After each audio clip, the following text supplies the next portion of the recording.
قصه جوانی جور جان باید دانی با دختر عاشق شدن این کاری پهلوانی گفتگو با تلفن رد شده بر عاشقان برکت عاشق شدم و او را محکوم شدم از برای عاشقی در غم و اندوه شدم میده میده گپ زدم گپکایی نخ زدم دخترک دل بیافتن جایی با خوری کافن برای یافتن من خوب نقشه های ساختن همه کارا آغاز شد شناسایی پیدا شد در وقت شناسایی کنایی ها میان شد دخترک نامود چیای و علم بود ملیکه ایتا نگه هوش کردم چشماشایی تاریکای خود با خود فکر کردم از اون خود مدور کردم آخیر آمد و پیشم عاشقی مجبور کردم رخساره هاشا گوشای بریده ایستاری موشا خودک شفتان کرده مرا سرگردان کرده چشمکاشا بیتره دخترک موقعی کرده با دقت نگاه کردم دختری که دوست داره ملیک گفت به عالم چرا اینجا خاموشی با تو نگم ایگید چی سیر رو میپوشی یک بچه خالصم در امنیت پالیسم آرزو و حفظ هایم با تگی خاک رفت دنیا وفا ندارد با کی وفاقی کرده بعدی گذشتی روزها دی دنیا رفت حلیمه دیگر کسی نخواهد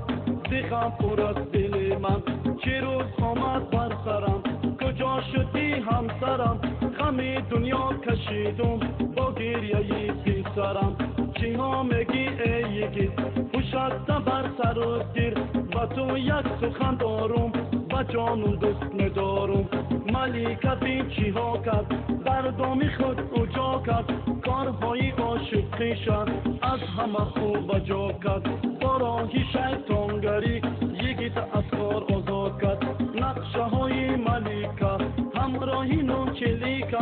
فروخ این از اتنا چیز خواهد همانا با فرمانی اتنا میکشه پهلوانا از قفای کار شود نباید تسلیم شود نجیب گمانه دارد یگید باور ندارد مرا گوش کن ای یگید پوشکت در سرود گیر اتنا این ملیکه همراهی نو چلیکه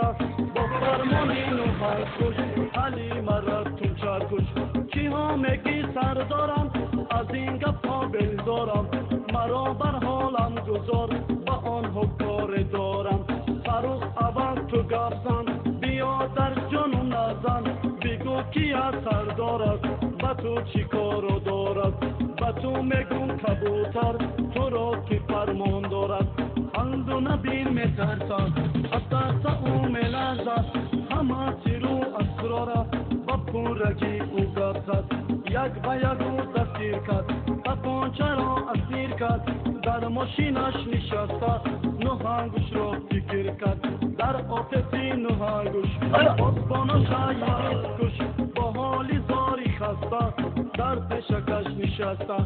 نهنگوش گفت تو کیستی چرا اینجا می ایستی با تو حساب دارم و کس کار ندارم یکیت غمی دیگر خود در راهی خود فریب خود از روی بے پروایی بطورتای بسر خود از جایش خندیده نهنگش را ندیده با قهر و غضب آمد از قفایش دویده نقشه هایش برباد رفت نهنگش بر قفا رفت از قفای نهنگش گروهی پالیسا رفت و جاشو در مسرکه در درونی تنکه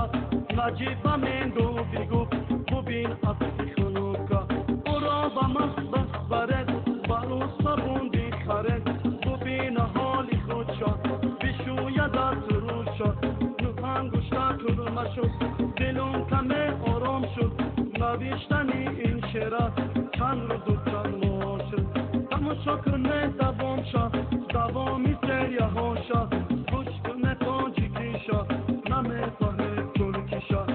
تو دیگه هم صدا برایت کنم دعا هر صدای دل تو هم صدای دل شد از دل و جان برای یار و دوستان. کسی خواهد گوش کند پارچه از حامیان. زبان دارد این قصه گل باشد در کسه. طاهر شعر نفیسه آینده پالیسه. مؤلفی این سرود بر شما میگه درود. سلامت باشد یاران با قصه